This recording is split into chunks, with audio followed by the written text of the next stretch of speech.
Welcome to the good, the bad, and the sequel with your hosts, Doug and Jamie. Welcome back. This is the movie podcast where we're talking sequels, and we do it in two parts. The first with an interview with an actor, someone involved that made the film worth watching, and the second, a discussion of the sequel, what they got right, what they got wrong, and how it could have been better. Really hope you enjoyed Monday's interview with Troy Evans. Talk about a story of like perseverance. Guy's in like federal prison and then goes into acting because he's like, this is the only thing I can do. Then he went on to be in like cult things like Twin Peaks, Ace Ventura. He's on Bosch right now. And of course, his role that he kind of despised because he doesn't like horror in Halloween 5. And that's our Halloween movie to close out our second annual Scary Sequel Month. But before we talk about this absolutely insane sequel, I don't know. This and Child's Play 3, I don't know how we got that dealt. The sequel gods are not looking down on us in a good way. But before we talk about it, I got to introduce you to my partner in the sequel watching journey, Jamie Riccardi. Jamie, how you doing, man? I'm doing great. I'm excited for Halloween. I wasn't excited to watch this movie. And I'm definitely not excited after I watch the movie. I really can't wait to, dive into this because I'm kind of new to the Halloween franchise, even though it's been around forever. I never got into it. I'm more of a Freddy and Jason guy. So definitely have a lot of questions. Yeah. And it's funny, like on Twitter, like when we post things at Sequels Only, you always see like Halloween is like the most popular franchise. And I get it, but I don't know. I feel like there's only a few of them. I don't get it. I know, I can understand maybe the first movie. Everybody talks about second how one's iconic. awesome. I watched the second one the other night. It's still good. Again, that's, your opinion. Must be the music.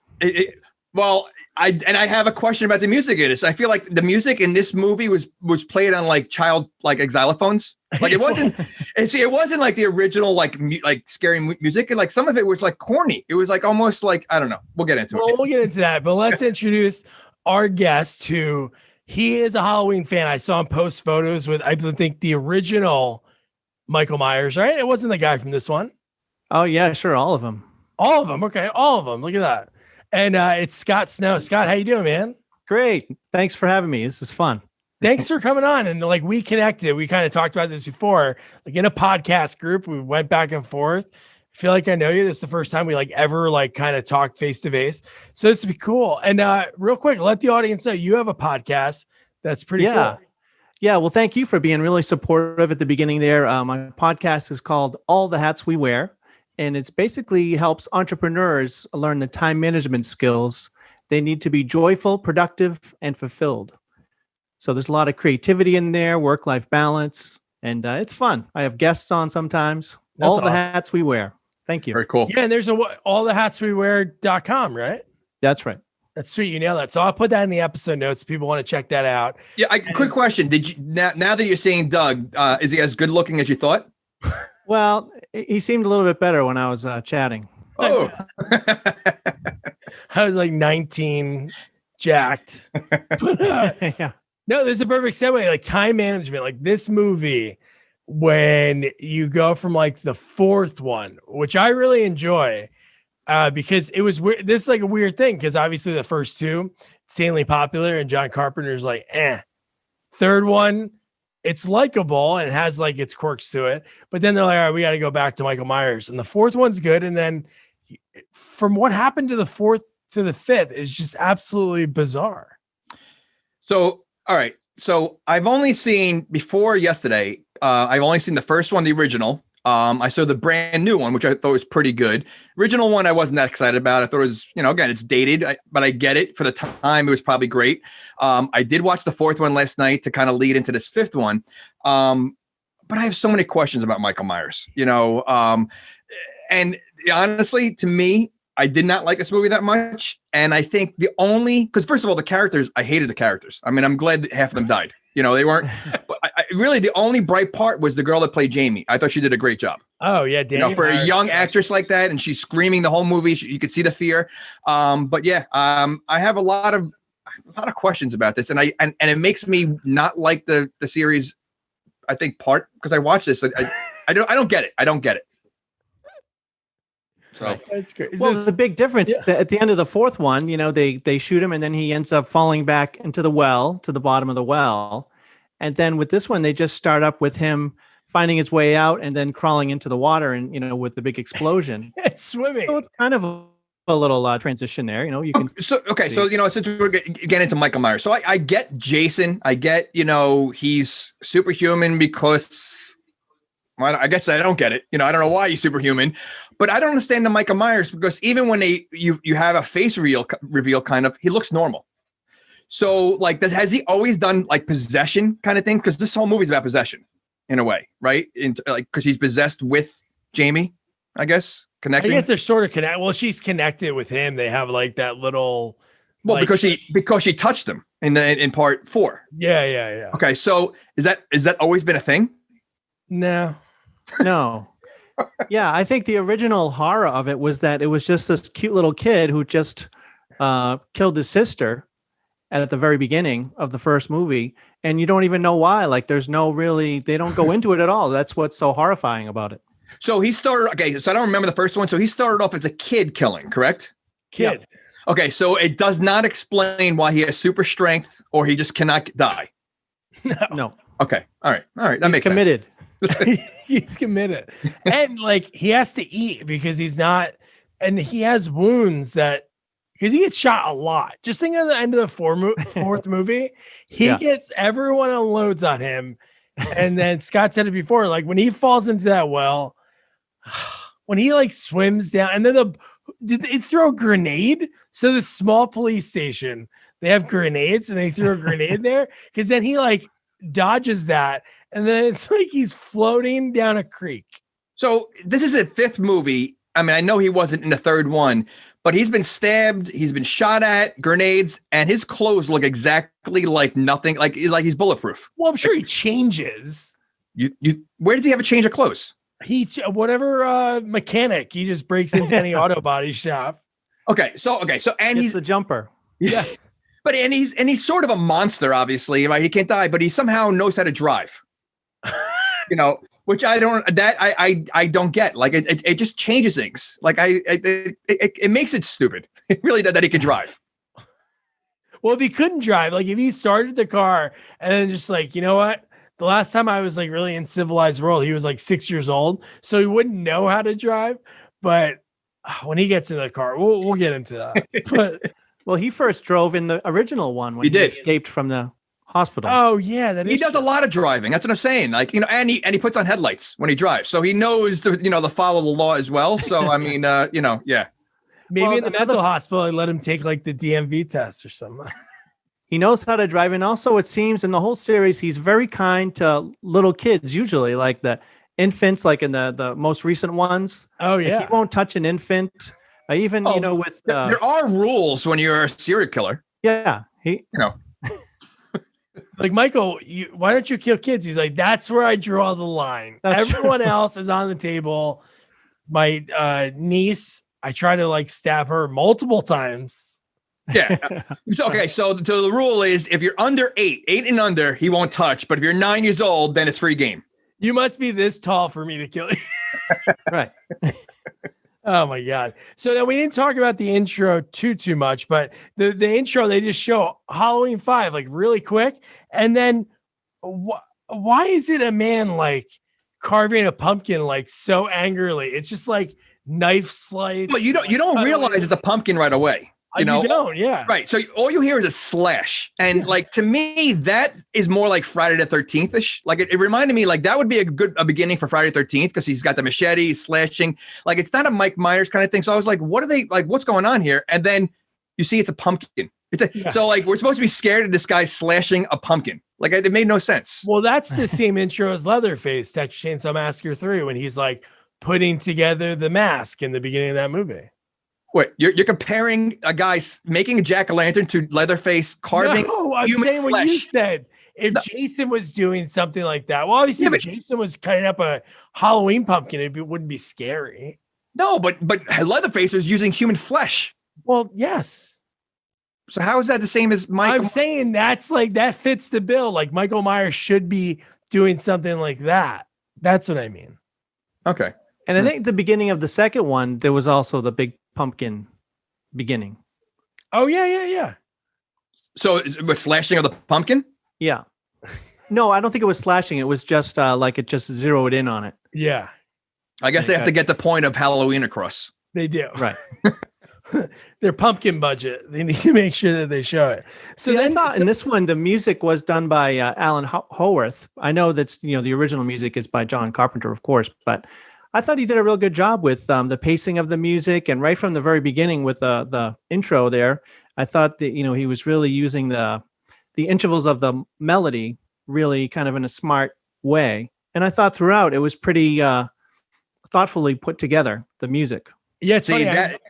oh, go ahead. No, I was gonna say I watched after while I was working today, I put on the Halloween 5 like behind the scenes, and he was talking for a good like 5 minutes, like back and forth with other people talking about it.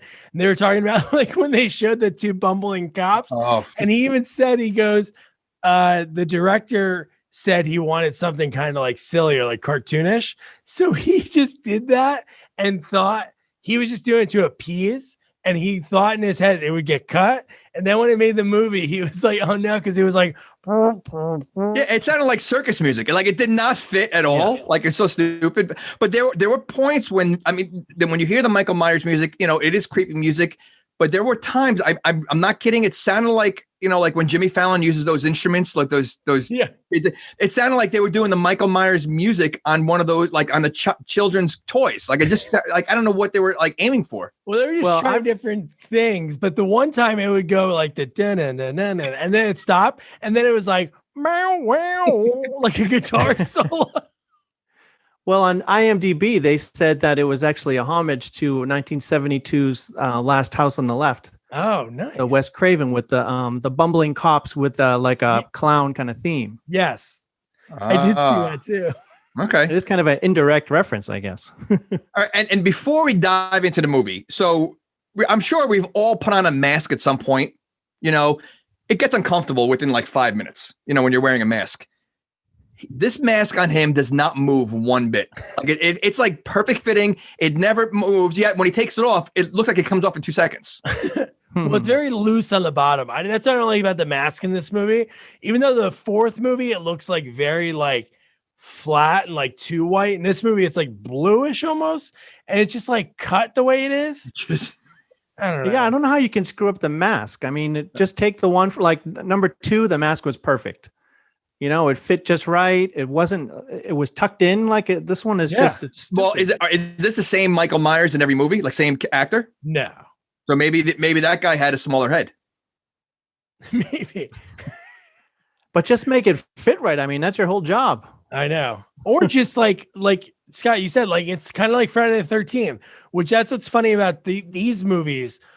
I guess Michael Myers is kind of different to the lore, because it seems like the movies don't. This one, obviously, the beginning changes in the way they change Jamie, which we'll talk about in a second. But like all of Friday the 13th, their job is to kill him at the end. And then basically in their eyes, they're told, like I watched all the behind the scenes and they're like pretty much like, yeah, they told me to kill him off. Everyone, they try to kill him off because they thought it'd be forever. And again, change the mask in every movie, change what he's wearing in every movie. It's like, I don't get it. From like 8 to 9 to Jason Goes to Hell, which is our next sequel, the mask is like totally different. And it's like, what happened in this like time frame? I don't know. I hate when they change like those the things you can't screw up. Like when you screw that up but you mean like change a different actress for the same role? Yeah. I mean, like I like, why would she possibly not be in this movie? I mean, I never recognized her, so I'm sure she's not in a lot of stuff. Who? Wait, who are you talking about? Rachel. Isn't that a different Rachel? No, it's the same Rachel from 4. That's the same Rachel in 4? Yeah. Yeah. The blonde. Are you sure? Oh yeah. Yeah. Oh, all right. Then that's my fault. there is another blonde in this one that she's talking to another friend. Yeah. No. Yeah, I thought it was a different actress. All right. I don't know. I think what this movie has a problem of people going missing and really no one caring. Like they forget about them. But Yeah, we'll get into that. Yeah. So then we find a man in a lair with a parrot. Where like how is this even in anything?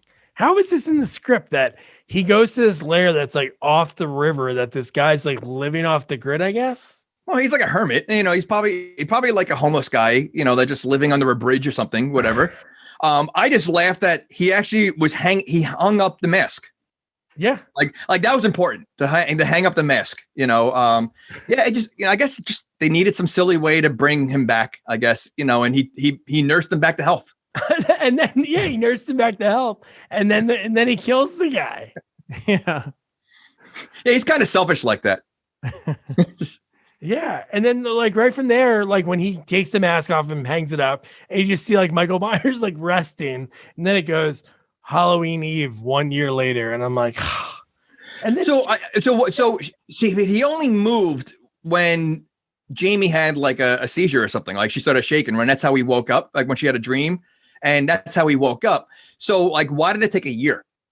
I don't know. I don't know. Maybe he was like kind of, you got to think he got shot 47 times. So maybe he finally healed up after a year and he started waking up. And then that caused, I don't know, because that's the only time she has those visions. Right. Is when he is like, well, I guess it doesn't make sense because in the movie, she does it for the most part later when he's like stalking people that's close to her. So I guess maybe she's close to the homeless hermit. I don't know. So what's his end game? Like, what's his problem? Like is he just trying to wipe out his entire family? Is that his goal? Like, what's driving Michael Myers? Well, that's what Dr. Loomis does such a great job of describing. Like that he's just pure evil. There's nothing behind his eyes. Like he tried to work with him for 10 years at the psychiatric hospital and just couldn't get through. He wouldn't talk. So that's it. He's just evil. Okay. In fact, they call him the Shape on the set. They don't call him Michael Myers. They just say the Shape. They refer to him as the Shape. So right. Okay. I was reading about that because they were talking about what they were going to do with 5 in the script. And because they didn't know which way to go, like which angle would like Jamie. But I hated this. The fact she's 8 or 9 years old and she's doing all this. Yeah. Like being like, she's like a mute. Yeah. She's only talking in like she's getting shoved around by Donald Pleasance is like shoving her around and holding her up. It's pretty wild. She did a great job. I mean, she really, for her age, I think she did a great job. And I liked when he did the flashback before, seeing it through her mask. When you see that's really wild. That was very cool. That was a cool way of looking, through her eyes of how she killed her or stabbed her stepmom.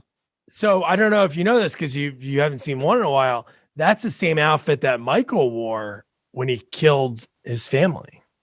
That clown outfit. Oh, right, really? The pom-poms, yeah. Oh, I did not know that. Now you know. Okay. now you're making me think of Dr. Loomis with his overacting, no. Oh, no. I know.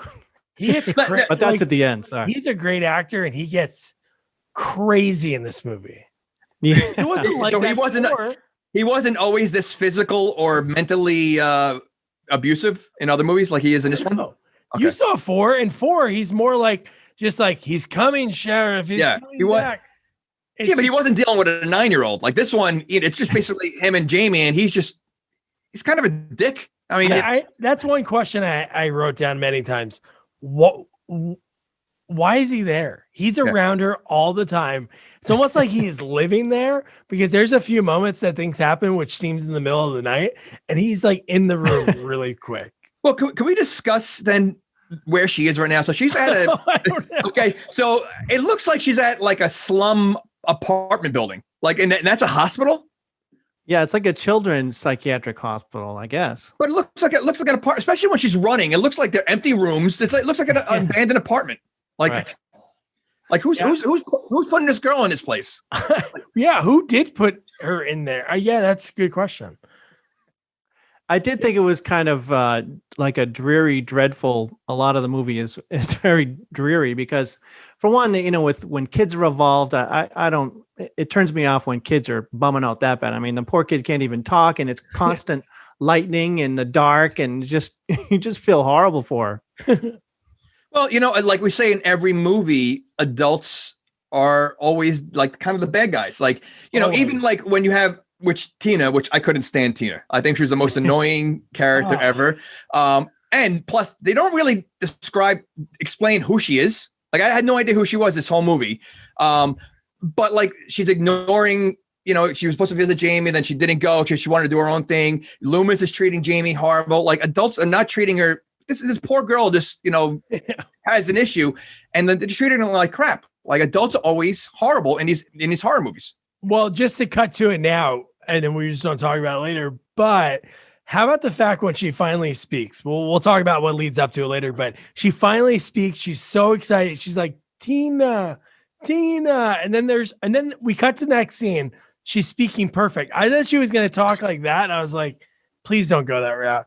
But then they're having a great conversation. She's like, I gotta go. And she's like, no, Tina, stay. She's like, you'll understand when you're my age that you have to do this. And it's like, what, leave a kid all by themselves? So is Tina a friend of Rachel's? Is that what she? Yeah. So, like, why does she seems so excited for Tina more than anyone else? Like, she doesn't even question that Rachel's missing. Like Rachel's her stepsister, and she just was looking forward to Tina the whole time. But Tina's kind of more cool. Yeah. Well, I mean, you saw her singing her song. Da da da da da da da da da da da. He was just too peppy. Like, first of all, I thought she was girlfriends with Rachel in the beginning. I thought it was Rachel's girlfriend. Like, and then it looks like she's trying to get with the other two couple. Like, I don't know what her deal was the whole movie. I don't know who her boyfriend was, and then I don't know. Well, she was with the nerdy greaser. Right? You mean the two dorks that were the two hot girls? Like, that's not Mikey. The creep with the car, the 67 Camaro. Both of them. There's no way those two guys are getting those girls. Okay, so that's movie world. But to talk about Rachel, so the next scene, Rachel's like she's in the hospital. She's consoling Jamie. And this is like, it's not like Michael can hear this, but it's almost like he knew that Loomis was trying to get her to go to like the cabin, wherever that is. So when she does go missing later, it's like, oh, she's got to be at the cabin. But you don't think she would call or check on her? That's crazy. They don't mention Rachel the rest of the movie. I know. I mean, it's just so weird. I think, first of all, Michael Myers knows exactly where to go every single time. And I wonder, because they have that connection with Jamie, can he see through her eyes? Ooh. Because he always knows where to go, or like to have that connection. I wonder if there's that vision that he's able to see, because how else does he find everybody? Middle of the woods, he's able to find her. I mean, so I wonder if he can see through her eyes. It seems like a theme with a lot of the horror franchises, though, to start getting into the telepathic connection, with Friday the 13th. Oh, yeah. And I don't know. Maybe they just needed an idea to keep it going. Yeah, well, they needed something to keep this movie. And then the next part, we get him peeping in broad day. That's what I understand. So a year before this, okay, a guy in this mask, and then years before, a guy in this mask murdered people. So A, why would anybody wear the mask? And B, there's another, oh yeah, we'll get to it in a second. But so anyway, he's peeping broad daylight. So somebody sees him, they would just be like, holy crap, that's Michael Myers. Because who would be caught dead? Wouldn't that town be like, hey, nobody wear that mask, or don't sell that mask? But he's just in the bushes, barely hiding, watching Rachel do like risky business. I always liked her. I remember like when I saw 4 really young, I'm like, when you see Rachel at the house the first time, all you see is her legs. Like the camera from the kitchen to the dining room, always following her legs. And then she's walking up the stairs and she lifts her shirt up as she's walking up the stairs. Like, it made no sense. But Michael Myers does peep the whole movie. He does. Somehow he's always there right when someone's about to get naked. So I think he's a little peeping Tom. Well, how old is he? He's got to be a virgin. So why? Why is he got to be a virgin? What do you think? How does he go on a date? Do you think he's like he drives a car? So listen, Chucky got married and had kids. You don't think Jason could? I mean, Michael could? I don't want to talk about Chucky.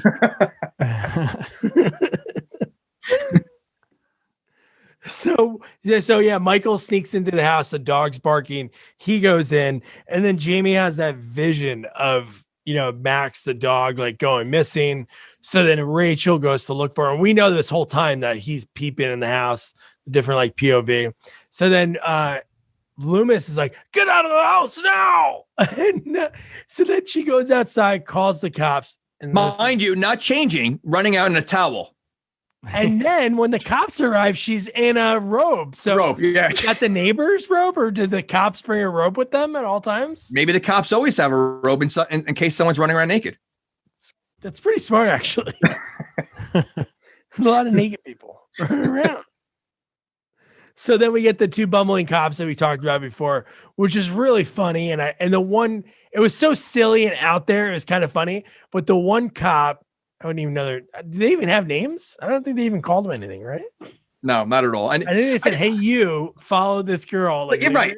But don't you think that the music was so out of place? Oh, like, no, I know it was. I just didn't get it. I was like, did I miss something? Like, I was like, that was such comedy music. Like, I'm like, is it supposed to be like a horror comedy? Like, I didn't get it. Like, it was, yeah. I like how they're playing war with cards that have like all colors, like a toddler would use, and they're slamming them down. Crazy eights, yeah, in the cruiser. I love just the shtick they did. It was like, again, I'm not saying Abbott and Costello-ish, but I love the back and forth. It's like under, over, it's our job, and we love it. Yep. And let me tell you, I was so nervous that the dog was going to get it. Because again, when it comes to animals in a movie, kill all the people you want, but you save the animals. And when they said the dog, and the dog was missing, I was afraid you're going to see like a bloody dog somewhere, but he was safe. Good. No, that is good. That's part of the rules. That's part of the rules. You got to be a certain height and no animals. Yeah, he's an animal lover and he likes kids. Yeah. But the full line was, the cop one was like, we rescue cats. The other guy's like, and dogs, and we love it. So that was so ridiculous. But, so then she goes in the house, and like at the same time, these two scenes are happening at like parallel to each other. But like Loomis is, again, this is like where he's turning it up a notch. He's like legit harassing her. Does he work at that hospital? Dude, I don't think he works. Who would hire him? He has access to her all the time. Like, why does he have so much access to everything? I don't know. It seems like the cops always try to shrug him off, but then he's there when they don't believe Michael's back, and he is kind of helpful in that way. Yeah, it's funny. They're always like, no, you're crazy. You're crazy. And they're like, okay, this guy's here. And then at the end of the fourth one, I think they like kind of like blame him. They're like, you let him out. You let him out. But at what point, if you're Loomis, do you give up? I mean, this is like, he's tried this now. I guess, was he in the third one also? Like, was he? No, there's no Michael Myers. All right. So it's 1, 2, and 4 and 5, right? Yeah. At what point do you say, all right, you know what, this is impossible? I mean, we're not going to stop this guy. I'm really bad at my job. Let me just walk away. Like, at what point do you stop? Do you think he's married and his wife's like, come on, Loomis, let's go to Boca. Let's retire. Maybe. One of my favorite scenes of the fourth one is when Loomis encounters that old drunk priest minister in the beat up pickup truck. Oh, I could have watched them for 2 hours. That's the guy in we said in those movies. Oh, Pee Wee, Wedding Singer. Wedding Singer. Yeah, he's in a bunch of stuff. Yeah. Mm-hmm. So then Rachel, she's back in the house, and we see Michael's hand in the closet when she's getting dressed. And what a weak death for. I was watching the behind the scenes, like I mentioned before, and they had a real gruesome. They were going to shove like the scissors down her throat, but they were like, essentially, if you think about it in the fourth one, how absolutely badass she was. I don't know why they have to go for a shock value. It's not like the audience is going to be like, oh my God, they killed like a main character. They're going to be upset maybe at the end, but she kicked the crap out of him like 3 or 4 times. I feel like she should she should have switched roles with Tina. Why make the friend the important role? Like, Rachel should have survived and let Tina be the one that got killed there, But did you notice she was changing and he was peeping again? He was peeping. See? And she saw in the reflection, because when she went back in the room, the picture of Jamie was like cracked. Yep. And sees the reflection of Michael behind. And they look so weak too, man. Yeah. I understand some special effects. It's like, hey, you got one shot at this because we're on a schedule and like budget wise. But if you look at it and you like pause it, it's like, I don't know, it just looks so bad. Yeah. Yeah. No. I've read that the producer Mustafa Akkad said that he regretted having her get killed so early in the movie. Smart. Really? Honestly, I Rachel. would have, like, for shock value, if you want to do shock value, kill like Dr. Loomis, have him being stalked. Like, we don't need him harassing the kid the whole movie. Like, have Rachel be like the hero, kind of like she was in the other one, but I don't know. Yeah. Oh, you needed Loomis to set up the trap at the end. Yes. So you can't kill him. That was Right. They said they wanted to show it so that, well, even if Rachel could get killed, then no one's safe in this movie from Michael. Ooh. And can we speak about Loomis for a second? That scar on his face. So he got burnt, right? Is that what it is? In the second one. Yeah. It looks like his face was on a waffle iron. Like it doesn't look like a burn mark. It looks like a waffle iron, like, pressed against his face. Well, he was in that hospital room and he turned up all the ether gas with him and Michael. And that's how he was. That's how he got burnt. And that's how Yeah. Michael got burnt. That's why Michael's his burnt hands too? are all- yeah, if you look, all of his hands are all like burnt up. Yeah, but when he took his face off, it looked like he had a brand new haircut. Like his hair, like he had a floppy hair, and it looked like he had no scars on his face. Wouldn't he have like a beard? He would have something like, or like half, like at least Jason looks like a monster. Like Michael looked like a normal guy. Like if he didn't even have the mask on, he looked normal. Yeah, they Yeah. showed you enough of it. I thought that was actually pretty cool because you were like, oh, can I look? I remember I paused it. I was like looking, trying to see different angles. Is that the first time they show it? Like, Yeah. No, they had him earlier, but he had blonde hair. Like in the second one, Jamie Lee Curtis pulls off his mask and you can see just a little bit, but so they never really showed his full face. I mean, they show him as a kid, Right, but not as an the adult. first one. I not as that an must adult. suck for that. Like, at least, again, Jason, at least you saw his face a few times. Yeah, and they were again, we were talking about this before, totally different every time we saw Jason's face. But really, you don't really care, right? No, I think that's what I kind of love and I hate it at the same time, that they let those people in those films like have all of their own like creativity and change the mask a little bit here and there, which sometimes like when they change it way too much, or like Jason X, come on. Well, I had a question for you guys because you interview the actors a lot and people that were really on the show.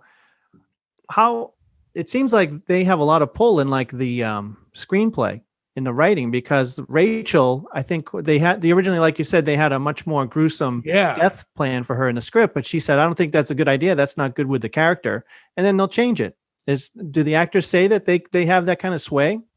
I'm sure. Well, sometimes people have mentioned that they had the pull, but I guess like horror is totally different. But I get it because I saw Rachel talking about it.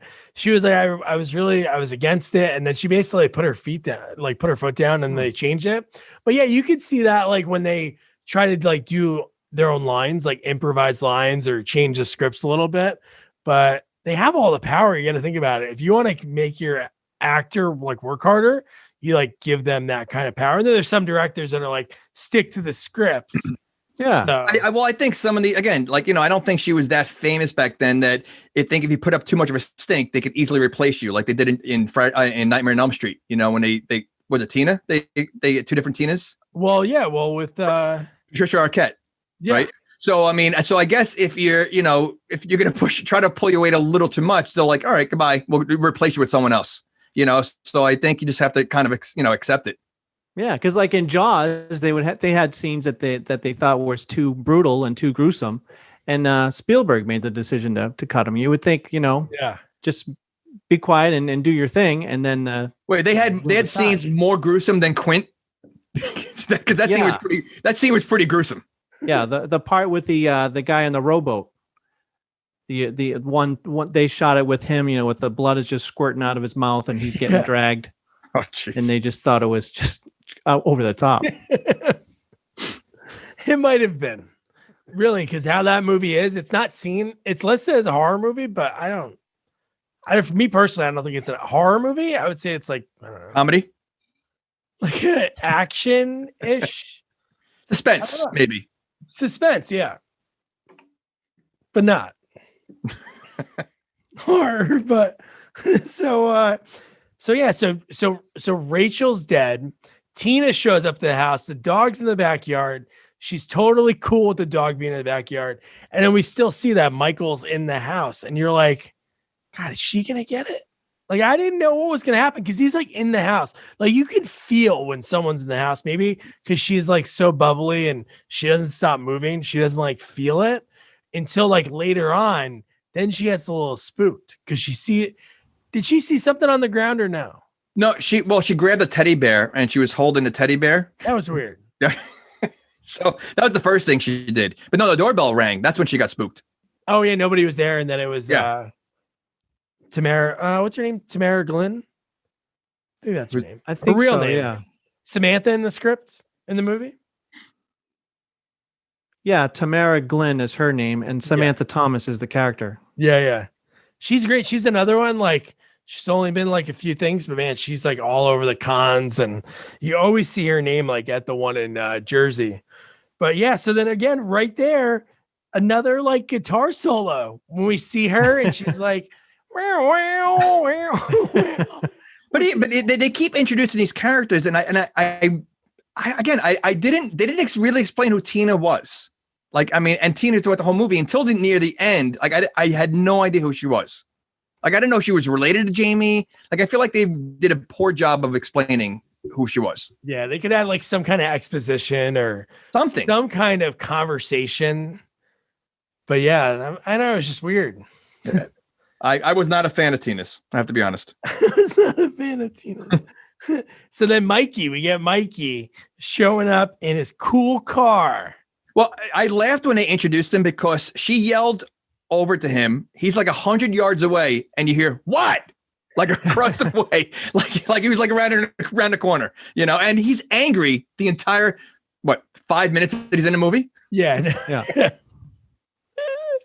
He is kind of pissed. Yeah. Oh, he's such a like both him and the other guy so dorky, and like, you know, they're supposed to play these tough guys, and they just I don't know. I don't think the 80s was like that. It wasn't. You were there? Like, you were in the 80s? I was like 0 to 4 in the 80s. I don't think it was like that, man. I don't think it's too far of a stretch for the attractive girls to be attracted to the jocks or the guys that are most obnoxious. The bad boys. They're not going to be attracted to the quiet, smart types. Well, right. Spitz is kind of the smart type. He wants to steal the beer. I love how much the beer was. It was like $2.49 for a 6-pack. Mm-hmm. Wow, man. But yeah, he's like, yeah, old Mr. So-and-so, we could steal like 3 cases, but you got to pull out back right now. And then right here, dude, Michael looks like he's standing in the middle of the lawn. Like, he's barely behind a tree, and he's watching them. How does he make it to all these places? Like, and no one notices. Never. Because he's a big guy who's wearing a mask that's not on Halloween. Yeah, it's not. Oh no, it's Halloween Eve. Well, that's not Halloween. Oh no, is it Halloween yet? Right now? No, because they have the Halloween party on Halloween, right? No, yeah. So no, I think that's this night. Halloween Eve is when the beginning of the movie. It was at night when she had that first vision. So we're on the next day of Halloween now. Oh, all right. Yeah, it's a long day. It's like 90 minutes of like one day. Well, I think they just always assume since it's so close to Halloween that you can just walk around the mask no matter what, and it's fine, so you fit right in. But it's so funny, that mask. Yeah. The history, I can understand if it was like a movie that like travels, like the killer goes different towns or something, and they're like, oh, maybe news didn't travel, that some guys wearing this mask hacking people up. But it's like if you wore a Jeffrey Dahmer mask in Detroit or wherever Milwaukee. Yeah. 6 months after he got put away. Yeah, because later in the movie, well, I've been trying to like say this without saying it, but later in the movie, when they think it's funny to mess with the 2 bumbling cops, and they come out dressed as Michael Myers, and Tina's like, oh my God. And he raises the knife. I'm like, why aren't they shooting him? Like, seriously. Yeah. Well, again, we know that these cops are like more security guards than cops, Would you have like turned the movie off if they fired their guns and one was water and the other one said bang? I would probably enjoy the movie more if that's what they did. And enough of nothing. At this point, Tina went to the house looking for Rachel, Wasn't there. She seemed upset. Now Rachel's not even a thought the rest of the movie for Tina. Yeah, no, she doesn't mention her really. She went to the house looking for her. Then she goes to the party. She goes everywhere. Not one concern about where Rachel is. So then at the same time, just before, I guess we'll talk about Mikey. So Mikey, like, he backs up his car. Spitz brings the beer out, and then he's taking forever to drive. He's like wiping the front of the car. Like he's he's obsessed. He likes that. He's a little weird. He does things to that car. Maybe, I don't know. What kind of things? Well, he fills her up. Okay. But no, when he sees a man again, you see a guy in a mask scratch your car with like a little garden hoe. And again, he has a lot of farm tools in this movie, which is so stupid. But anyway, he scratches the car and he's like, what's the first thing you do? I'm going to get out and talk to this guy. I didn't expect this to happen. You knew he wasn't going to get it just because, those jerks always get it in a movie. Not this quickly, though. I mean, they just introduced the character. He was in there for like 5 minutes. Like you would get. Well, listen, you did the same thing later on when the cop gets bumped and the cop somehow was so slow by the time Michael gets out. Like So I think I think the adults in this movie, typical, are brainless. They are. But I did like the first. It's not the first kill, but I did like the way this one looked. Like, the photos we have, it looks good. It was the first. It was a much better kill than Rachel. Because they didn't show much of Rachel. This was great, and yeah, I thought it was a good kill. Yeah, there wasn't a lot of creativity with the kills in this No. movie. I guess except for that garden hoe. Well, yeah, and I feel like they stole the other one from Jason with the pitchfork. Oh, yeah. And I don't know. I just wish there was one that was, I don't know. Yeah. He's got to be better. This is like the thing of the movie. Like, you have actors that you're not paying a ton of money for the most part, minus like Donald Pleasance. But like, I don't know. This should be the part that like wows people. Like, you want them to talk about that after the movie, not like. No, and you don't like, even when the cops get it, you don't see the kill. You just see them dead. Like, I think again, with Jason or Freddy, you see every kill. Like every kill you see. Here I feel like they kind of chinsed out a lot. Yeah, in the first two movies, he killed someone, then he would just admire his handiwork. Yeah. The guy is hanging from the wall, and it took a long time, and he's just looking, and he's dipping his head. And well, is that a theme? Because I was going to question that later in the movie. Obviously, you see all the bodies up in the attic or whatever they were. Does he do that? Like, does he keep them In the as first trophies? one, he does that. He does. Okay, so he takes the time to grab them and hang them up. For decoration. No, All right. he definitely does. well, because then they always have the big scene at the end where you open this closet and like when all the shit's going down, you open this and someone comes out and you're over there, and that's when everything happens. That like makes the final girl like go absolutely insane in like the first Friday the 13th.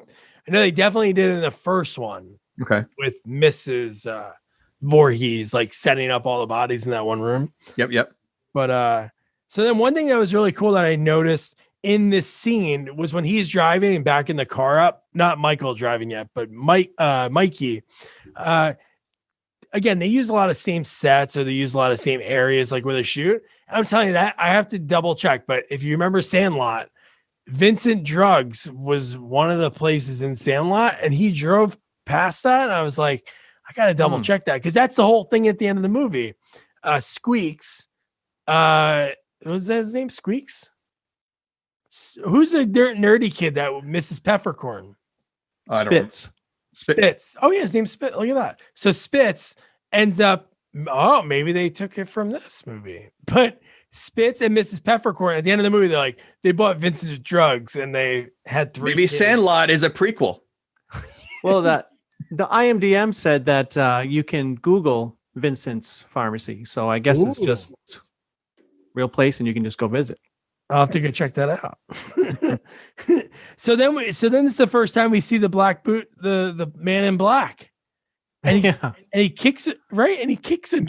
Well, I don't know if he doesn't kick the dog, but they keep pointing at the shiny toe, and I think he just as he's walking, he just tapped the dog. Like he didn't kick him, but the dog was in a way. I guess he just walked over the dog or whatever. But they really don't explain this guy. I feel like he was just walking around on set, and they just he had nice boots on, so let's film him because they really didn't explain anything. Even at the end, they don't explain anything. They don't ever explain anything ever. I don't think they knew while they were filming it. I'm saying, I think he was just an extra walking around, and he just happened to be, in the middle of the scene. And the guy who played Michael Myers played the Man in Black.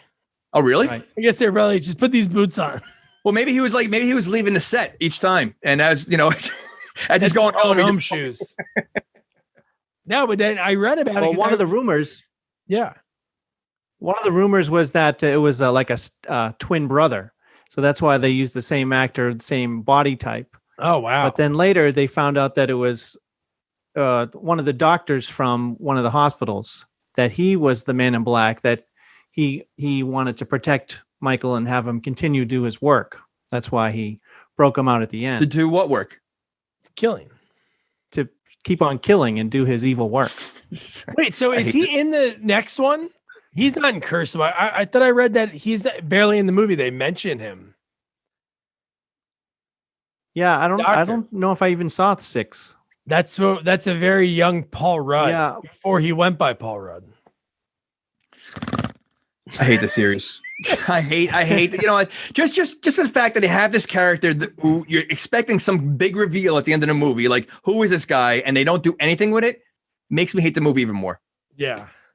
So we talked about Loomis always being around all the time. So then they have this Halloween pageant at the school. Why is he there? Okay, he doesn't go home. Why are they even having a Halloween pageant for a girl who's obviously has social anxiety, and they're putting her on stage in front of all these people? Clearly that's not a good idea. And you can see she doesn't feel uncomfortable. She feels uncomfortable being there. And can we talk about our friend who seems a little weird also? Billy? Yeah. Yeah, it's a stutter.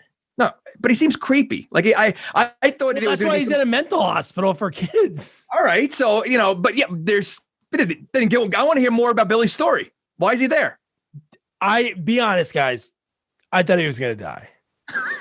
A few times. I really thought he was gonna die. Well, he kind of got beat up when he just dove out of the way from the car, and he comes up and he could barely walk. So I mean, but I don't know. I thought he was very creepy. I thought he was somehow involved with something. I don't know. Well, at least Billy was kind to Jamie. In the fourth one, the kids were horrible to her. Well, I think he wanted some because she did kiss him later on. She did at that part. He was like, "You look great," and then she. So I think he he had some other motives involved. So again, I mentioned Loomis is here watching. And then just before this scene, he goes to the Myers house and he's in the basement. But I don't understand why he had it. What was that? Was that in the first one? That the bottom of the laundry chute? Why was that so significant to him? He went, opened it up, the dead possum fell out, and he jumped back, and then he locked it, and then foreshadowing something happened later because of that. Yeah. I think it was just something about being in Michael's original home, and that's where it all stems from. Maybe just looking in there for something Michael's looking for, or because I know the house that they have in the fifth one is a lot different than the original one. They needed more space for hallways, and they needed this laundry chute. The laundry chute. Do a lot of houses have a laundry chute? Old houses, I guess. I don't have one, but maybe in Haddonfield. Maybe that. Actually, they seem to have some creative scenes with that laundry chute. I read that they took a lot of time to have all these different kind of innovative shots. Looking up the laundry chute and coming down, and the scene looked cool. It was just very harrowing to see just him trying to kill a 9-year-old girl. It was really intense. And look, she screams throughout the whole movie. I really got to give it to her. By the way, I've been trying to. I reached out to her. I've been trying to get her because she's in tons of horror movies. She became even though she was in Last Boy Scout and all that. She's a scream queen. So she's been she was in a movie with Eric Roberts that I. Yeah. Watched. I think she'd be great to have. She's in the Rob Zombie remake. Yeah. Is she really? Yeah. Yeah. You said that. Oh, yeah, I did say that. Yeah. Duh. And Brad Dorff is her dad, Yep. who's the voice of Yeah. Joe. With the Russian winter hat. Yes, yes. So then we get Michael Myers is picking up Tina, and this is like so weird that he's driving the car, but he did put on the mask, like that werewolfy looking mask. Which I'm surprised at, like, because isn't that like kind of like for him, like like his mask is his identity, for him to take it off, put the other one on. I'm surprised. Like I don't think he did take the other one off. Why did he have to do that? Why did he just put it on top of the other one? Well, he wanted to pretend I guess he was the other guy. I just feel like that's his identity. You see him with it all the time. For him to wear the other one would not fit Michael. Like, I feel like it just out of character. Right. It's like me with a Giants shirt on or something. It just wouldn't. Oh, easy. Well, but again, you know what? He's a monster, but he has creative thinking. He knows enough to take his mask off, put this other one on, so the girlfriend would think that that's the other guy. And it seemed like that mask that he had on was just like in Creepshow 2 at the beginning of that with the crypt keeper or whatever narrator. Had that same kind of look, the huge chin. Yep. And then what's crazy about that whole part is, again, we talked about it. Michael should have like a full bushy head. I don't know where he's getting haircuts, a full beard, but wouldn't he smell like when she gets into that car, when she was like, oh, the silent trooper, Yeah. Wouldn't she like know that something? Yeah, but maybe the other Michael smelled. The greaser? The grease. There you go. Maybe he's just greasy and he smells. So, she's not, listen, she's not, she's okay with the smells. I mean, the guy was a dork. So I think she looks past that. I'm just amazed that Michael had he's able to listen and reason with her that she wants cigarettes. So he turns around and let her get cigarettes. At first, no. And then, right. But he was able to say, all right, fine. I don't want to hear her yapping anymore. Let me turn around and, get her cigarettes. Like, that's weird. Like, he's a monster. I don't understand. Like, he acted very human in this movie. He does seem to have something, he doesn't like sex. He doesn't like smoking. Well, he likes looking drinking. at sex. Well, I think he knows that that's something that he's got to put an end to, just like with all the slashers.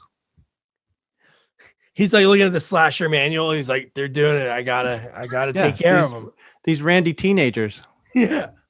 Why do you think he doesn't like sex? He's a virgin. You say. I think that even Jason, he doesn't tolerate it.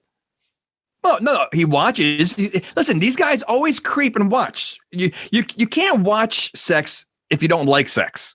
I'm just saying. I think Listen, you have all these drunk teenagers. You don't. At the campsites, you don't think Jason had sex with any of them? He was like 8 years old when he drowned, right? So he. Okay, but he's still a man. He still gets a hard on. Whoa. Well, you think he does? Why wouldn't he? I don't know. Hey, listen, again, I'm going to go back to Chucky. Chucky is a doll who had sex and had a baby. So that's true. So why can't Michael and Jason? I'm just saying. Whoa. Listen, there's a reason why they're always peeping listen, in the barn, they were having sex. He was there. When Rachel's getting dressed, he was there. When she was walking around in a towel, he was there. Jason's always getting someone in a shower, coming out of the shower. I'm just saying, there's always a reason. Listen, Jason Takes Manhattan, another one out of the shower, getting dressed. He's peeping a lot. Yeah. He's always peeping. So then he gives in, she goes to get the cigarettes, and this scene went on way too long when she starts having that catatonic fit during the beauty pageant and is flipping and flopping around, and she falls over the edge, right? No, she falls on the she looked like they made it look like she was going to. Yeah. But they don't seem that concerned that she keeps getting these seizures. Like they really not. Loomis is just like, oh yeah, it's normal. Don't worry, she'll come out of it. Like, that's not normal. Well, like Loomis is, yeah, that's what he says because he wants to see her visions. They want to like dope her up real quick. Yeah. He wants her to feel all the pain. So they're listening to this guy who doesn't even work there. I don't know what he does. Why do they even listen to him? He's probably not still practicing. It's probably been years since he's seen another patient because every person he would sit down with, they'd be like, oh, yeah, so then my mom did this when I was 12. And he's like, Michael Myers. Like, that's all he cares about. He doesn't give two shits about this girl, really. Maybe Loomis is part of the people that are trying to keep Michael going. Because, he's just listen, faking it. Why not? He has it. Listen, he's how many movies that he's still around?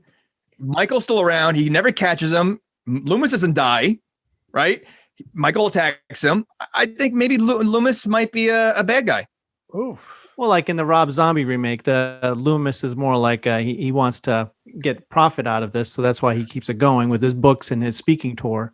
Oh, but then I think those the most current ones where they have the Loomis, I think he is like a bad guy. He's really purposely trying to just keep him going. There we go. Who's Loomis in the newest one? I'm trying to remember. I know it's Malcolm McDowell in the Rob Zombie one. Yeah, after that. The one with Jamie Lee Curtis. Yeah, I'm trying to think of who. I'll have to look that up. I've seen that one. I just forgot. I'm just saying that it's a possibility that, he's not out to kill Michael Myers. So are you saying he has fake burns? Are those real? Or again, that looks like he could have got at the dollar store. You put the putty on your face and see? Listen, if you can find a great axe like that, you can find putty and make a little scar on your face. Nice. So this whole scene, we talked about the next part before, so we'll skip over that. But when she's doing the catatonic thing and she's like, they're like, where is Tina? And she's like, and it just went like 5 times and it should have been like 3 and get to where she is. But he's like, cookie. And I love that you have this little girl describing like a very erotic sign on like a gas station. I thought she was going to say like big boobs or something like that because that's where when she goes big, I'm like, oh, come on. And then she goes big woman. She goes, cookie woman. And the guy the one cop right away knew it. He was like, oh, I know where that is. Let's get him there. Yeah. And they get there so fast. We'll talk about the cops in this town because I don't think Haddonfield's a huge town, but there's a lot of cops on duty at all times, it seems. Well, it's a small town. I mean, the kids escaped and they walked to where Michael. So I think it's a very small town. It's probably the only gas station in town. It might be. One with cookie boobs and the other one is like a clown on it or something. But yeah, so then right after this, it's like all the scenes we kind of talked about before. So Tina says like, Jamie's talking. Tina's like, I'm going to blow you off because I want to go get laid. She goes to that party and again, no Rachel, like no thoughts of where Rachel is. And not even know Rachel. How does Michael, I guess he could have been peeping and we didn't know. How does he know where the party is? And he gets there late. That's what I'm saying. Right. Correct. Now, again, so he knows everywhere what's going on. But again, so no Rachel. How about no Michael, her boyfriend? She figured. So after the cop, the cops came yet? Right. This is at the party's after the cops, right? After the cops. Yeah. Okay. Yeah. So how come she's not questioning where her boyfriend is? They didn't even question it then. She just called him a dick. That's what I'm saying. Like they forget about people in this movie so fast. It's like, all right, they weren't part of the movie anymore. Well, she kind of mentioned him because he blows off after the cops showed up at the gas station. But then when she gets there, they're like, "Oh, where's Mikey?" And she's like, "Who cares?" And then she's like hooking up with another guy, and I was like, "This guy's gonna die." He was like dressed like a wolf, and I'm like, because he had so many lines to not be involved in anything. That wolf that was there. There was also an old lady that was at that party. Did they go together as the wolf and the yes. So part of his Halloween costume was bringing an old lady. Yeah. And so Scott, so when it comes to Michael, again, maybe it's perfect timing. Obviously, somehow he needs to get people away. It's not like he's going to walk into the party and just start killing everyone. What are the chances that there's like a litter of kittens that get these girls to go in the barn? Like, what was that? Yeah, that was I have weird. no idea. That was weird. It was like so silly, and they're like, "Oh, a kitten." Well, man, so they were obviously in a box, so someone's taking care of them. Who takes care of like kittens all the way in a barn like that, so far away from the house? Like those people should not have a kitten. Who's that? Oh, and the kitten had blood on it, right? For Tina. Well, like later, yeah. that was later, not from Tina. It was just from the kills in there. Yeah.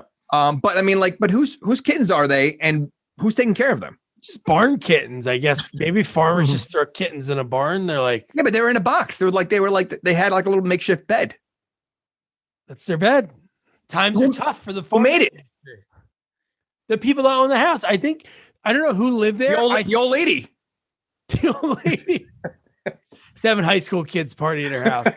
But so that seems kind of weird because it was like Tina wanted to go to the barn. And that's why you just thought, like, obviously the way she acts in this movie, she's very like sexual. So it almost like she wanted to like do something. Yeah, they led to some kind of menage going in there. Yeah, but then obviously she leaves. She just like leaves, and then she goes back into the party, right? Did they explain where she was, or she was with the kitten the whole time? Who, Tina? I think she leaves and goes out of the barn because she. But then she came back. Yeah, she comes back later, and then after But they don't explain where she went. No. But Samantha and Spitz are finally hooking up. That was such an awkward scene. You know, I mean, hay is kind of sharp. You know, like I think that'd be uncomfortable. Well, it's like you have to do it, roll in the hay. I remember reading a weird story with that movie that the director was saying that, was it Samantha, whoever's that actress, and Spitz, right? They had the love scene that they were not like, she was not into him anymore. She didn't feel comfortable with him, and that she wanted Jamie, the character Jamie, that actress, to be on set during that scene as like moral support. Wow. Is what the director said. Well, wow. Again, she's pretty hot. He's dorky, so I get it, you know. But the way they led into it was almost like she was saying no, and he kept pushing before he brings out the condom. Like I was like, "Where's this going?" Like it seemed like it was a little forced, you know. And it's funny that Spitz, in the behind the scenes thing, he says that what he thought was weird, but then he really appreciated was the director had him and Tamara in his hotel room, and they were like, with clothes on, going through what the shots would be and the facial expressions should be, which is like, that's a little weird too. It's very weird. But the way he gets, again, we talked about it earlier. It's like all farm weapons. Everything is garden tools because he's on top. Spitz gets right through the back. That was pretty cool too. That was great. Yeah, that was a good one. And hers is cool too. And I actually like the way they did that one because that's what they do in Friday the 13th sometimes. You don't see it, but you see like the blood and you see like a shadow. But when he had like the scythe, right? Remember Grim Reaper? Yeah. Right. That looks pretty cool. I actually liked. See, these are like two pretty cool kills. So there's some that are good actually now. Yeah, but that kill was in Friday the 13th when the couple having sex on the bed. He stabs them through both of them, right? Both of them. Yeah. So yeah. See, that's why he's better. See, Michael couldn't stab through both of them. Jason could. Just saying. You call yourself a serial killer, Michael Myers? No one can stab through one teenager? Come on. Get on it. 2 birds with 1 stone. That's it. It is. So then this is, I marked it on my notes. I just checked the timer and it's not even an hour yet. I'm like, wow, this movie's an hour and 37. Like, how are they going to pack it in? But the rest of the movie, honestly, it went like really quick because for the rest of the movie, it's really just like kind of like one long kind of sort of scene. Because even when they go back to the hospital, it's really quick what we see. It's more like, everything's pretty much. Well, they got rid of a lot of the annoying characters. They did. Well, Tina, we have to talk about Tina, the way she gets it.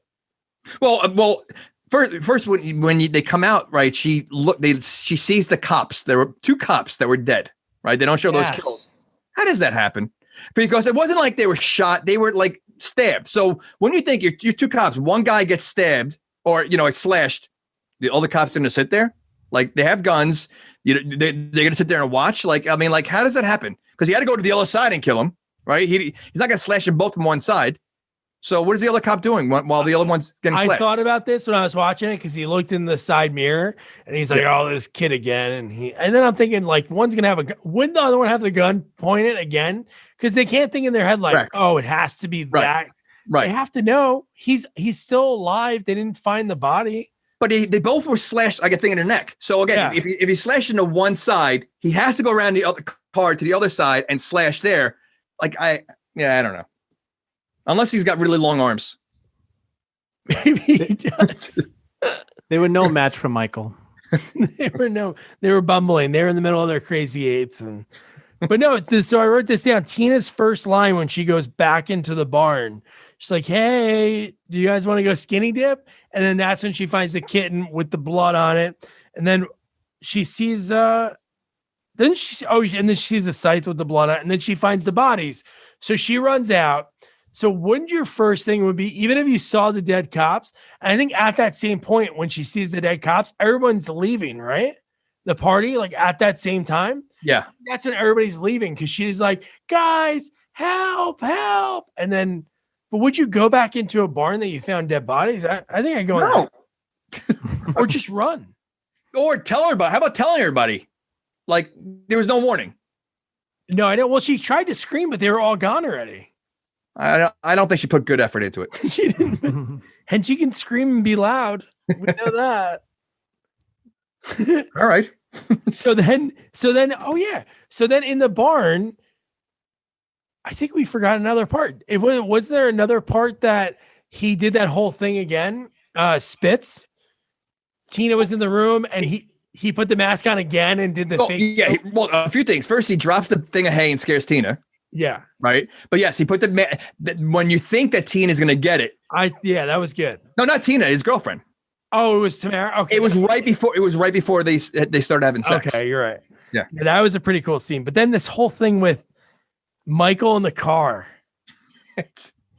And he drives very well in the beginning. He's in the woods driving around. Is this the part in the driving in the woods? Yep. Joe, he's dodging trees and driving very well.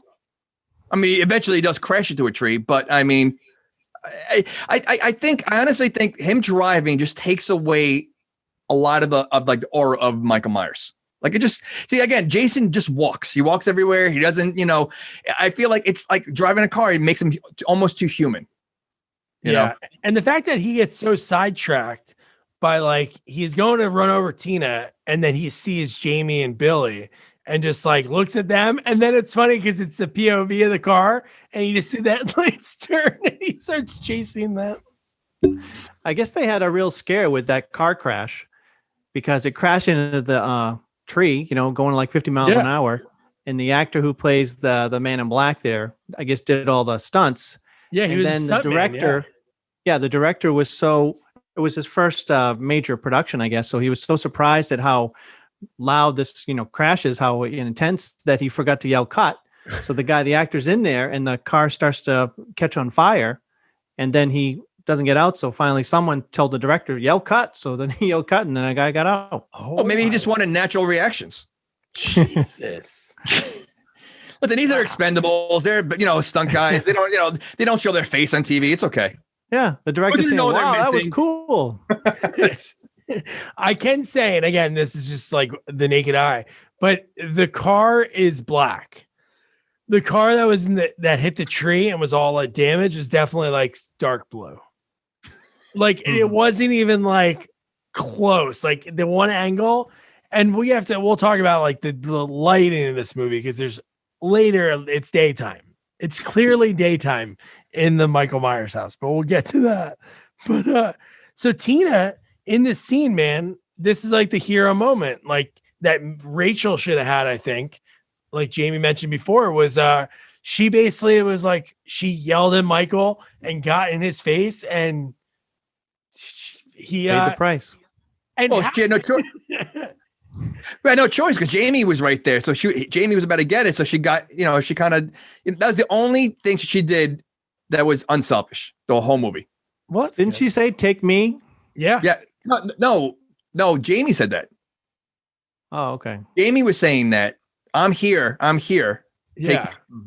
And then she said, Tina said something. Maybe it was Take Me. She said some line to get him to come to her. But how does he have that knife? So when he's driving, where does he keep that knife? Because if he had that knife like in a pocket or like where, because he crashed pretty hard. He put it in a passenger seat.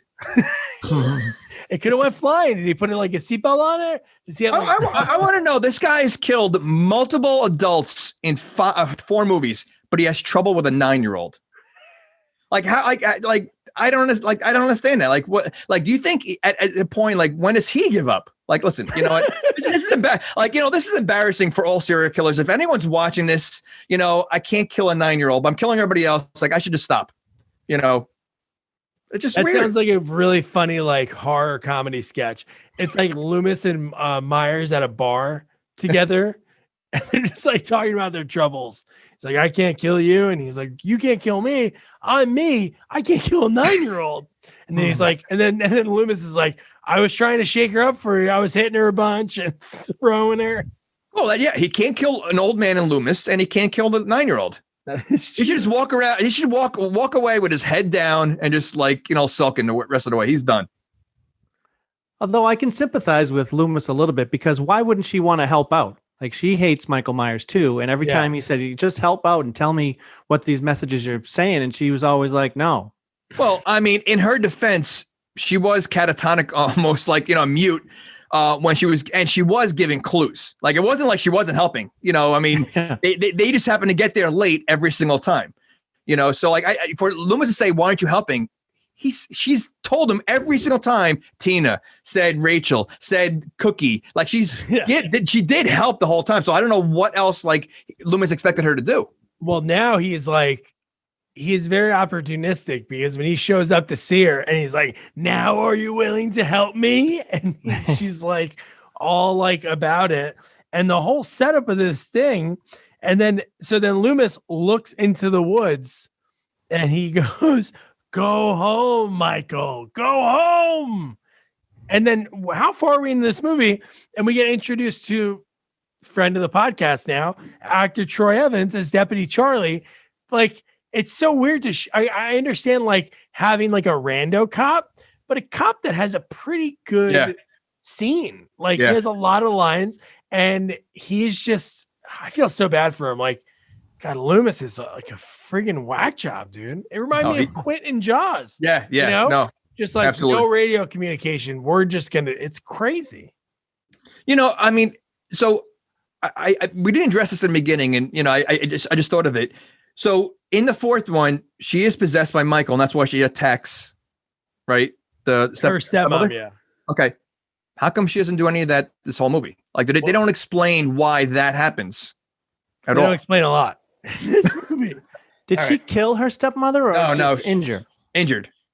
Because I think isn't she in the movie at some point in the beginning or something? Or no, we don't. She's in the hospital. We don't see them at all. You don't see her?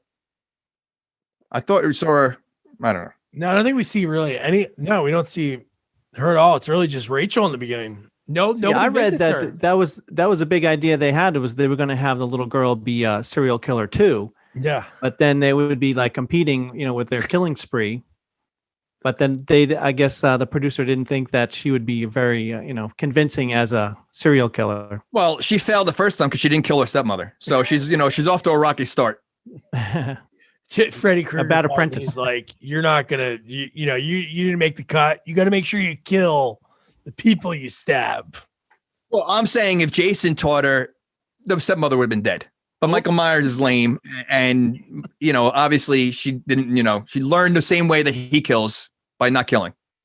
But in a weird way, it would be less like anxiety provoking if she just was a serial killer and just going about her thing than being totally, suffering all the time and shaking and, in the lightning. Yeah. Lots of lightning around this kid. It's only one night, but it's like the worst weather ever for like these 2 nights. So then Jamie's in the room. Deputy Charlie, Troy Evans is, her right-hand man, like for this, because they're using a 9-year-old kid as bait. And so she starts chanting Billy. So then right away, obviously something does happen at the hospital, but why the hell did they send every single cop except one guy outside and Deputy Charlie. Why not leave a couple more? There was a lot of cops there. Well, again, if any of them are as dumb as the two cops that died already, they need as many as they can get. I do love their jackets, though. They're very like a thick, warm. I don't know. I just like how they look. Also, with the first two, they had the sheriff's jackets that were just very nice. It seems. I think Scott needs one for Christmas. Yeah, that's all I can look at when I'm seeing them. I just love their jackets. Scott's just writing down, man, they're probably pretty warm. So then Michael, obviously, we see like the scene that's going on over there at the children's hospital. There's dead bodies everywhere. They're pulling them out on gurneys. And so Deputy Charlie wants to call because they hear something in the house. Then Loomis gets pissed, smashes the radio. And then Loomis and Michael Myers have the weirdest scene. Did he think that was going to work? I hope not.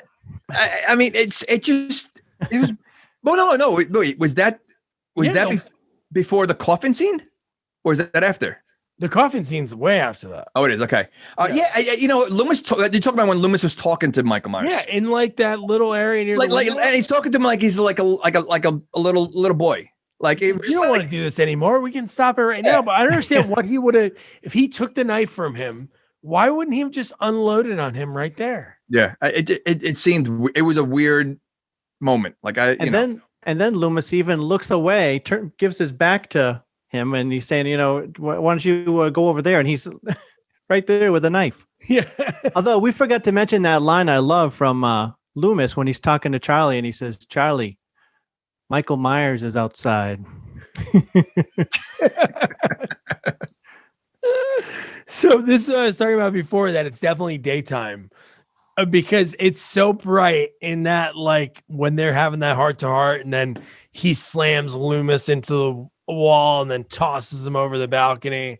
And dude, this scene is like coming up. It's kind of cool. It's a pretty cool death, I guess. But Michael Myers in all the movies, he's usually walking, he's just like walking at like a brisk walk, but quietly, because no one ever hears him walking. They never hear him. But we missed the guy Jamie mentioned earlier. So Michael Myers pulled up, he hit the guy. The guy was like, I don't know, fell asleep for a second. Yeah, you're talking about the car. Yeah. See so the guy bumps into him. He had enough time to walk over there, punch through the window. The guy didn't move. He didn't it's ridiculous. Unless the airbag went and we saw that and maybe it knocked him out a little bit or something. But listen, I'm sure you could see in his mirror that a guy with a mask is coming out, a mask that obviously is famous for killing people. At that point, when you try to escape, how would you, it just didn't make sense. And the fact how he says it's one of us and then crash. Yeah. Yes. That's what made no sense. He's like, "Hey, Charlie, I think it's one of us." And then the car's cockeyed in the road on an angle and then turns around, whips around behind him and hits him. And then, well, again, they're not the smartest people in this small town. They are not. If you have a small town and you have that many cops, almost everybody's a cop in town. Pretty much. It's everyone. So, I mean, I can't imagine how tough the test is. Yeah. So then Deputy Charlie, he's like, "We got to get out of here." So he tries to make a rope real quick and then it broke. I wonder if that broke on accident. Remember when he set it up and he pulled on it and it snapped? It didn't look well. You had the glass all over the place. Yeah. I mean, there was sharp glass all over that window. I mean, no one was going through without cutting up their backs. Yeah. So I mean, Again, I don't think Deputy Charlie was that bright either. But he popped off on him because Michael gets through the door. He stabs with his knife, opens the door, goes through it, and then Deputy Charlie pops him 6 times. He falls back, and then you're like, "Okay, great." And then he's setting up the rope. He's getting ready he's like, "Get on my back, sweetie, and we'll go down." And then, dude, when he jumps through the door, I'm like, Michael doesn't do this. Yeah, I know. He doesn't seem like the normal. I'm telling you, he's human in this movie, But his escape plan was putting her on his back. First of all, he's a big guy. So I can't see him fitting through that window with all that glass. Like, wouldn't you send her out on her own climbing down the rope? Like, I don't know. Is she strong enough, you think? it's a rope. She's 9-year-old. Girls can't climb a rope. I'm not saying girls. Whoa. I wasn't going gender. Well, she is a girl. I'm just saying. 9, So, I would have fell. well, considering you don't know where your triceps are, I mean, so that's a little different story. So I But did yeah, think that the whole thing with Charlie was like a relief because it's so much stress in that at the end of that movie there, and then like he was so nice to her and so comforting. It was kind of a little respite there, before. Oh, it was the worst because he was hiding a little bit. He's like, "Hey, let's practice the signal." Oh yeah, the secret code. but didn't he want to leave and Loomis said no, stay there?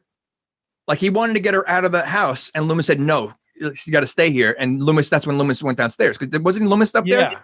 Yeah. So Loomis was upstairs. That's when he smashed the radio and said Michael Right. Myers. Yeah. Right. So he wanted to leave before Michael got there. So I mean, again, Loomis is the bad guy. He is the bad guy. No, he definitely is. He's not. It's like he has to be the one to end it. Like he wouldn't care if somebody else like shot or blew up Michael. Do you think he's a glory hound? So you just think it's all about the glory? Yeah. I think he just wants that press, baby. He wants the back page of the Post or the Haddonfield Gazette. I think Loomis just wants him killed, but nobody takes him seriously enough to the degree that he really should. He's the only one that knows what a bigger problem they have with Michael Myers. Was Loomis around Michael Myers when he was a young kid? Yes. I think Loomis created Michael Myers. Well, I know he didn't hang air. He wasn't around Michael until Michael killed everyone. But you're saying he found him out? Well, maybe I think Loomis is a psychiatrist, right? Or whatever. Yeah. Okay. So I think Michael Myers was seeing Loomis before he killed, and Loomis was telling him to start killing. And listen, there's a reason why Loomis is always around. It's like Clark Kent and Superman. Loomis is always around when Michael Myers is around, yet Loomis somehow doesn't ever kill Michael, and Michael never kills Loomis. I don't know. I think that's fake news. Prove me wrong. Listen, he used the girl as a shield earlier. I mean, later in the movie. So, I with no exit plan for her to get out of there. There was bolted windows and doors. I think Loomis is in on it. Call me crazy. So we kind of mentioned this earlier about the laundry chute. And this scene was like, so she goes to the laundry chute. She's hanging on. Michael opens it up, looking down. So she lets go and she gets stuck because earlier Loomis locked the bottom of the laundry chute. Oh, wait. So he locked it so she can't escape if she happens to go in there. Okay. Again, just throwing it out there. He knew that a little kid would choose who brought her back there? And the only way out of the house was through the laundry chute. So he said, we're going to bring her back to the house. Listen, this is all set up. This is I think you are supporting your case. Yeah. No more fake news. when she's in there and you see the knife, I thought it was really cool, the scene, because when Michael Myers is stabbing and he's trying to like reach up to her and he starts just angrily doing it. But when he's stabbing through she's quick enough to jump up and use the knife to jump off, dude, that was cool. And then the next scene, I think we met again, we talked about earlier, when she goes into the attic because she can't get out of the house. All the windows are barred up. She can't get out of any of the doors. Were the windows always barred up, or is that part of the trap? Part of the trap, probably. But no, they're boarded up probably for 20 years, I guess, right? Okay. So the house has remained empty for 20 years? I guess, right? Nobody's lived there. Nobody will buy it again. It's just sort of boarded up. Why wouldn't they buy it again if Amityville house can be bought multiple times? Yeah. You know why? They didn't use the same realtor. So they didn't have a good realtor that cared about that commish. But so then this scene I thought was so cool when she goes into the attic, and we remember earlier that Loomis said that a coffin was stolen from the cemetery. So the coffin's laying in there, and when she goes in there, she sees dead Rachel. And who else is dead in there? There was one more body. Maybe Michael. Oh, Mikey. Yeah. The greaser was dead in there. Yep. And I think that's who stole the coffin. Michael did. Are you sure? Well, I don't know. Loomis said that he did, but maybe. I mean, that would take a lot of time for Michael, considering he's been killing everybody through the whole movie. That to go stop at the cemetery, pick up a coffin, bring it over there. Loomis was not around a lot of the scenes. And in middle of the day, he did this. Okay. Again, Although a similar thing happened in the first one, when at the very end you see the gravestone with Judith Myers. yeah. That was the sister. No, but but Michael was at the party. He was at the barn. Loomis wasn't there. Again, my case. Loomis set it up. Listen, you're going to tell me that Michael lit those candles too? Okay, those candles were all lit in that room. He probably doesn't have, I guess, maybe a better friction on his fingers because of all the burns. But yeah. So again, if in reality, if that was Michael, again, that's too human. It's too much thought and it's too much plan. So, it just takes away from what it is. So I like my Loomis theory that Loomis set the whole thing up. So it was kind of like sad in a sense to see a kid that's 9 years old, like want to sacrifice herself, which again, would he really stop killing? We don't know. But when she gets in that coffin and she's like, can I see? And she like points. And when he pulls it off, we talked about it before, you can like kind of see it. But when you see his tear, and again, I know you're talking about like emotion, like him doing the candles, maybe it is Loomis, but the fact that she was like, I'll help you, and that set him off. It's weird to see Michael move like that because we never see that. But he like ran back, and then he dumped the thing over. She was able to crawl out, and he was just like, kind of just like punching at. So why? So okay. So you're saying that she was sacrificing herself for what? Seemed like that. Like I was unclear. I don't know either. That's what I mean. Okay. I don't think he would stop killing if he killed her. Right. So I didn't know what her thought process was. Just going, or she figured, you know what? You're gonna kill me. I'll make it easier for everybody. I'll be already be in a coffin. Yeah. Right. Maybe she just thought that if I trick him, at that last moment. But it does seem to. There's a theme with Michael with it when you start to have something with, emotions or like making him think that he's really pretty slow, and that kind of grinds his gears. Yeah. Just maybe maybe he just wants to be loved. Right. Well, he's certainly very repressed and very confused. Yeah. Just throw a riddle at him. Loomis should do that, and then he can like tie him up real quick, Yeah. But no, so this is the scene where Loomis comes out of nowhere. You're like, holy crap, Loomis is still alive. And the first thing he does is grabs Jamie as a body shield, is using her. But dude, did you guys really expect this? When he was walking backwards and he's looking at him and he's like, come on, Michael. And then he hits the wall and you're like, and then the friggin' metal net falls down. That was really cool. That was, but like he was so creepy in his part because she's screaming. She's not in on the plan. And he grabs her and he says, Michael, here she is.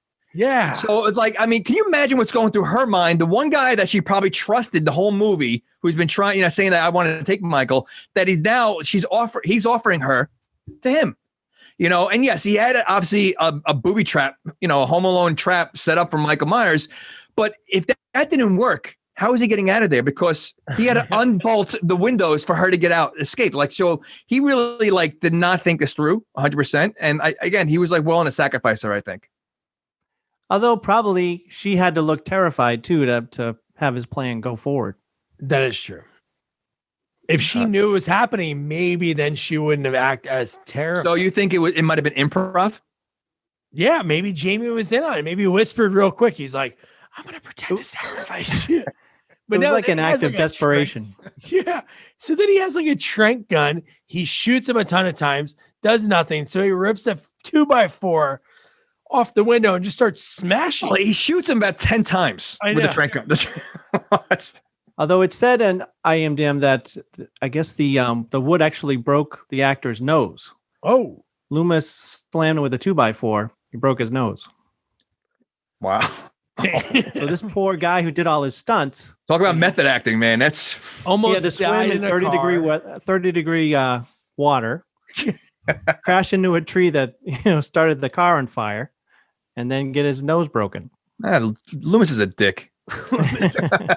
Donald Pleasant was like, maybe it took like one take too many, and he's like, I have reservations. Yeah. Well, I get the impression that Donald Pleasance is probably only on set for like 2 weeks, because they did do all the filming with his scenes first, and then he just splits. So real quick story, which is really rad. So he had like a really nice super trailer. Daniel Harris shared a trailer with Billy, the actor who played Billy, and someone else. But Donald Pleasance, because who he is, he had like this monster big trailer. So when he left it to Daniel Harris as a gift. And that was like one of the ones that if you watch the documentary, it's 40 minutes. You don't have to watch all of it, but they partied way too much.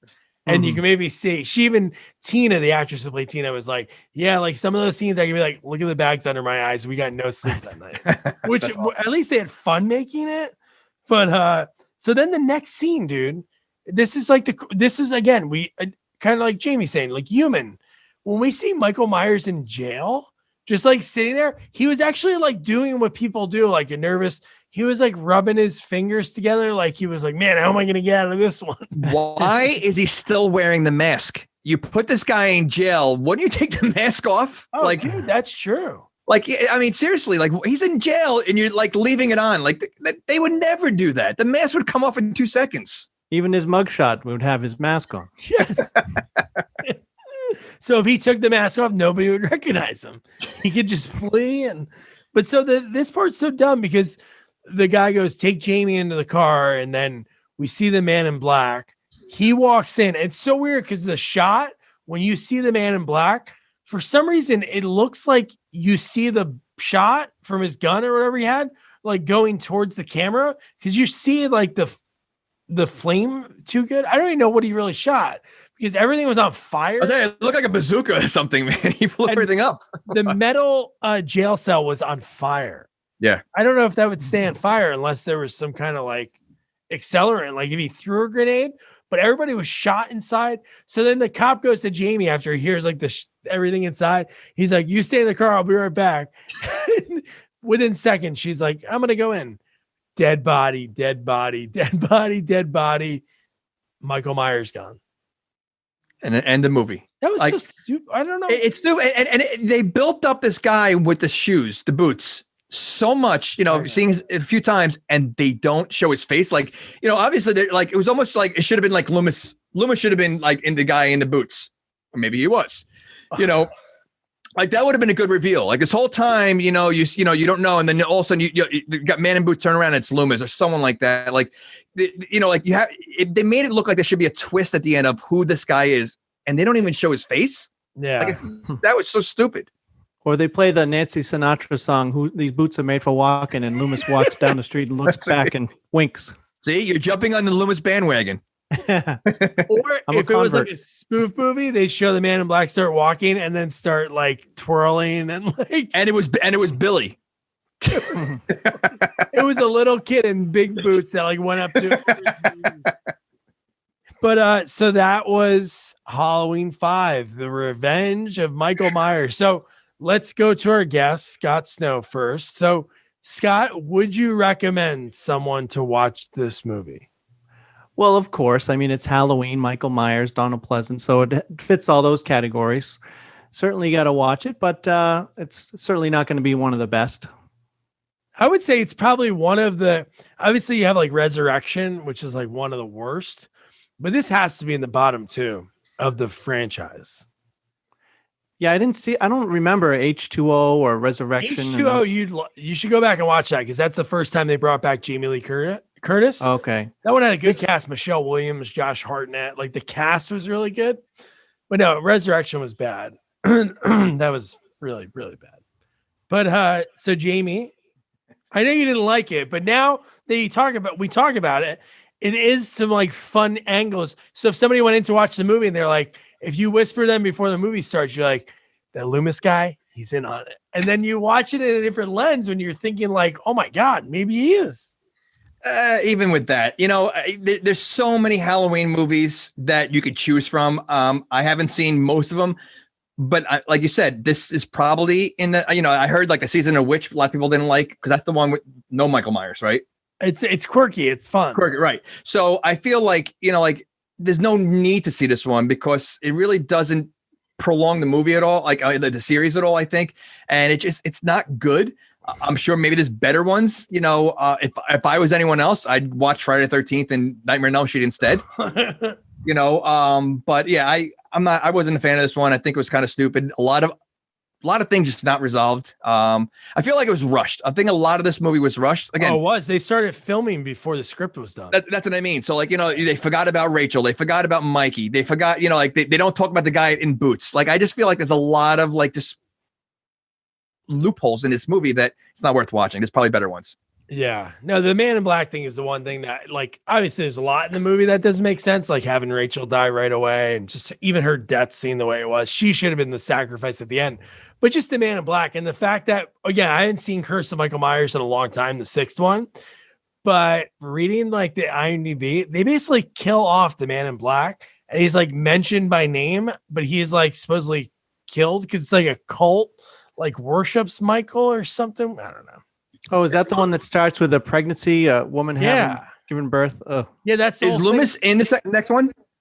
No, he died in 95, and I think that one came out in 90.